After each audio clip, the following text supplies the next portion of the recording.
Tapos ng trabaho, kape tayo. Pahinga naman tayo. Daming trabaho itong araw na to. Kwentuhan tayo mga kaibigan at mga kapatid.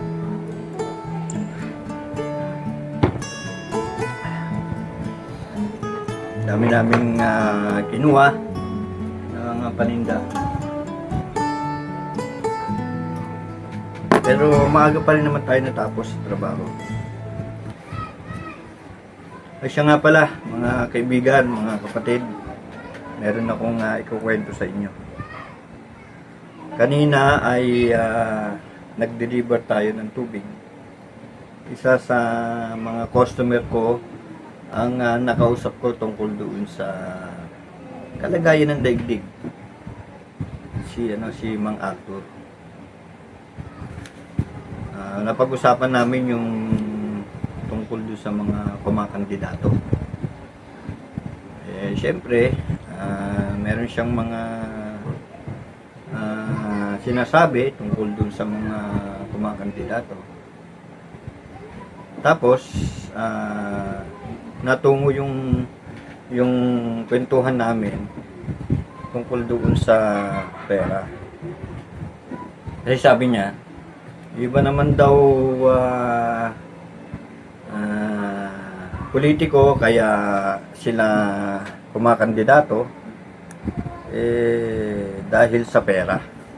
Gusto magpayaman. So, siyempre, tango lang ako ng tango. Hindi ko siya pwedeng tutulan. Hindi ko naman pwede siyang sangayunan. Basta, ganun po ba? Kaya, tapos sabi niya, kaya, alam mo, sabi niya, ang punot dulo ng kasamaan sa daigdig, sabi niya, yung mga pagnanakaw ay dahil sa pera. Kaya masama yung pera eh. Sabi niya. Jadi natawa ako doon sa sinabi niya na yun daw pera ay masama. So, sabi ko sa kanya, pero pabiro. Sabi ko sa kanya, masama pala yung pera eh. Bigay nyo lang sa akin yung pera nyo. Hanggang sa nagtawanan kami. Pero sabi ko seryoso. Pero alam nyo po ba na yung pagkakaroon ng pera, hindi naman masama. Tapos bigla siyang bumawi. Hindi naman ibig sabihin yung pera. Yung pagiging mayaman ang masama. Sabi niya. Meron akong nabasa sa Bible na yung pagiging mayaman daw ay masama. So, natawa ulit ako doon sa sinabi niya. Ganun po ba? Di sabi ko, di lahat po ng mga mayayaman masama. Tapos medyo natigilan siya. Sabi ko sa kanya, alam niyo Mang Arthur, yung pagkakaroon ng pera at yung pagiging mayaman, hindi naman po masama. Kasi kako, marami ring mga tao yung simula nung pinanganak sila ay may mga pera na yung pamilya nila. Tapos ay inilagaan nila yung pera nila, lagay nila doon sa legal na negosyo. Kaya nanatili yung pagiging mayaman. So, yung pera saka yung pagiging mayaman ay hindi masama. Tapos binanggit nga niya yung nabasa daw niya sa Biblia. Kasi may nabasa ako na yung mayaman ay hindi magmamana ng kaharian ng Diyos. Pero sabi niya, ganun po ba? So, naalala ko yung teksto na binanggit niya. Pero mali yung pagkakaintindi niya tungkol doon sa teksto. Buti na lang yung meron akong Bible doon sa di ba, yung sa JW natin. JW app. Sabi ko, baka ito po yung binabanggit ninyo na Bible text na nagpapaliwanag tungkol sa pera. Pero alam niyo, sabi ko nga sa inyo, yung pagkakaroon ng pera at yung pagiging mayaman, hindi naman po masama.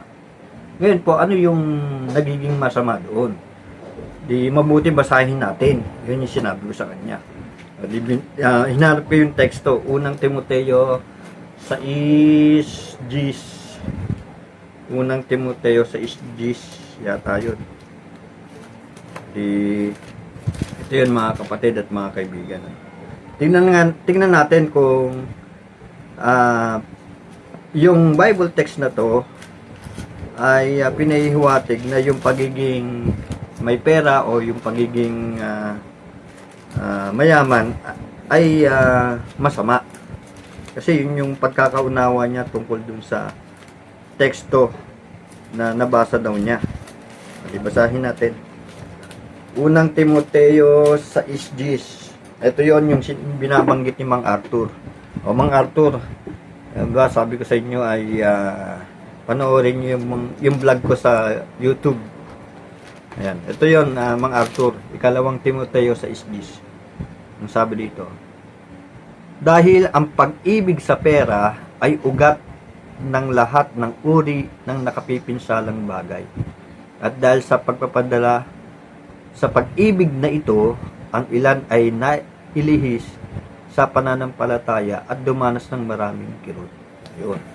So diniin ko yung yung punto na gusto kong sabihin sa kanya. So napansin nyo Mang Arthur, sabi ko sa kanya, ano yung nagiging masama diyan? Ulitin ko po sabi ko, dahil ang pag-ibig sa pera ay ugat ng lahat ng uri ng nakapipinsalang bagay. At dahil sa pagpapadala sa pag-ibig na ito, yun, ang ilan ay naililihis sa pananampalataya at tumaras ng maraming kirot.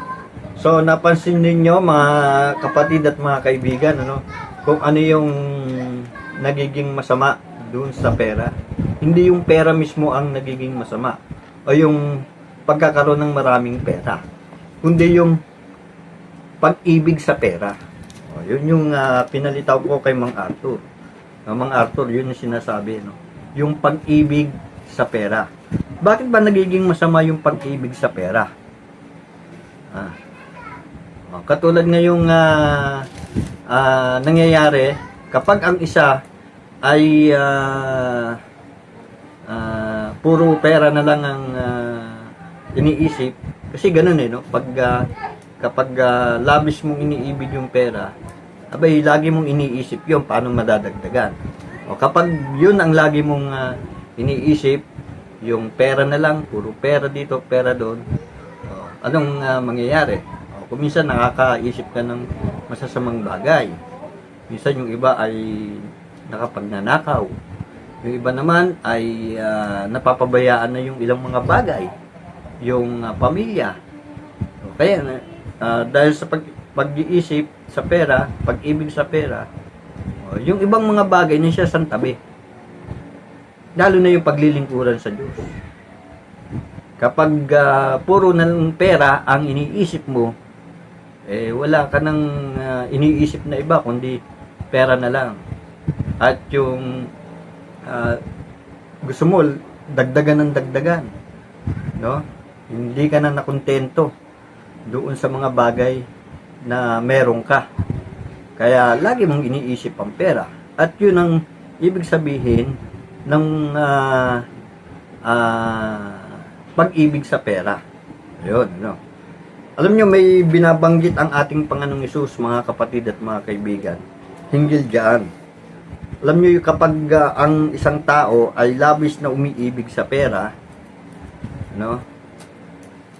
ayaw man niyang aminin, ay parang nagiging Panginoon ito sa kanya. Mateo 6:24. Mateo 6:4 pala. Tingnan ninyo yung Mateo 6:24. Ayun, ang sabi dito sa Mateo 6:24. Yung sabi, walang alipin ang makapaglilingkod sa dalawang Panginoon, dahil alinman sa kapupuotan niya ang isa at iibigin niya ang ikalawa, o magiging tapat siya sa isa, hahamakin ng ikalawa. Hindi kayo pwedeng magpaalipin sa Diyos at sa kayamanan. Yun yung ibig sabihin nun. Ano? Kuminsan kasi yung labis na pag-iisip sa pera, yun nga yung pag-ibig sa pera, naisasantabi yung mas mahalagang bagay, lalo na yung paglilingkuran sa Diyos. Kaya ang sabi ni Jesus Christ ay hindi kayo po pwedeng magpaalipin sa dalawang Panginoon. Yung dalawang Panginoon yun, syempre yung una, yung tunay na Diyos, yung Diyos na Jehovah. Yung pinaglilingkuran natin siya ng una sa lahat ng bagay. Pero kapag naging dalawa yung Panginoon mo, abay mahati na yung atensyon mo. Lalo na yung kayamanan, yung pera. Ano? Alin sa dalawa, kung magpo-focus ka doon sa paglilingkod doon sa kayamanan, tapos may sasantabi mo yung tapat na paglilingkuran sa Diyos, baka mag-focus ka doon sa pagpapayaman. Ano? Tandaan natin yung mga nakaraan na vlog natin, no? Yung pagiging mayaman, yung pagiging maraming pera ay hindi yun yung tunay na makapagbibigay ng kaligayahan sa buhay. Ano? Kaya sinasabi na baka kapag naging dalawa ang Panginoon mo, lagi mo iniisip yung pera, mahati yung attention mo. At yung paglilingkuran sa Diyos, may santabi mo yun. Ano? Kaya sabi, huwag tayong magpaalipin sa dalawang Panginoon. Ano yung susi para hindi tayo mailigaw? Ibig sabihin, hindi tayo magkaroon ng pag-ibig sa lapi o pag-ibig sa maraming pera. Para sa ganun ay nakapokus tayo sa paglilingkuran sa Diyos. Babasahin natin yung binabanggit ng Hebreo 13:5. Tingnan nyo mga kapatid ko ano yung pinapayo ng Hebreo 13:5. Maganda yung binabanggit dun Pansinin ninyo, no? Mang Arthur, pansinin ninyo yung binabanggit ng Hebreo 13:5 kung kayo man ay nanonood. Tingnan ninyo. Hebreo 13:5.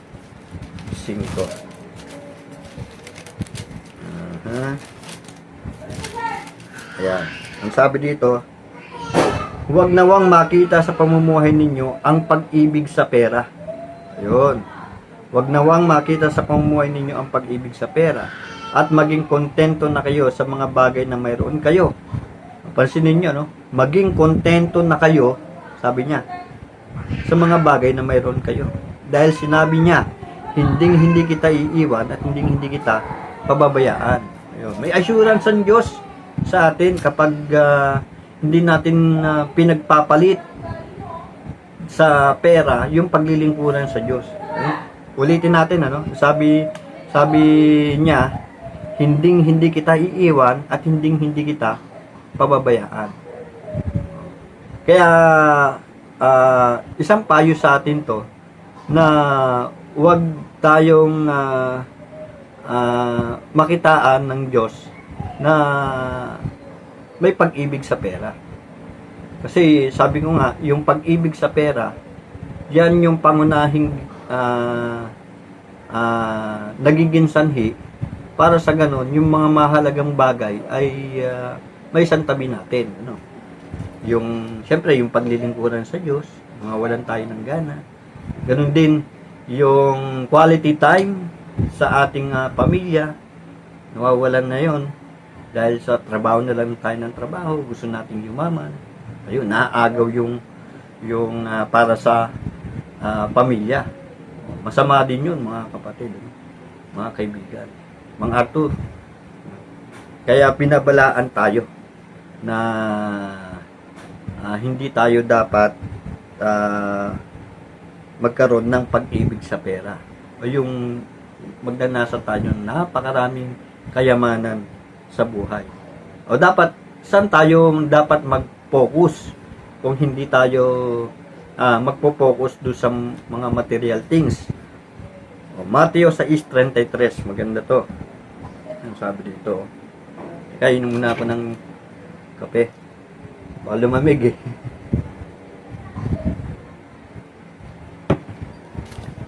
Mateo 6:33, ang sabi, kaya patuloy ninyong unahin ang kaharian at ang katwiran niya, at ibibigay niya sa inyo ang lahat ng ito. Ayun. Diba doon sa binanggit, Hebreo 13:5, kapag inuuna natin yung paglilingkuran sa Diyos, ay hindi tayo pababayaan, di ba, doon sa dulo ng talatang 5. Dito naman may assurance sa atin ang Diyos doon sa 6:33, no, kung babalikan natin.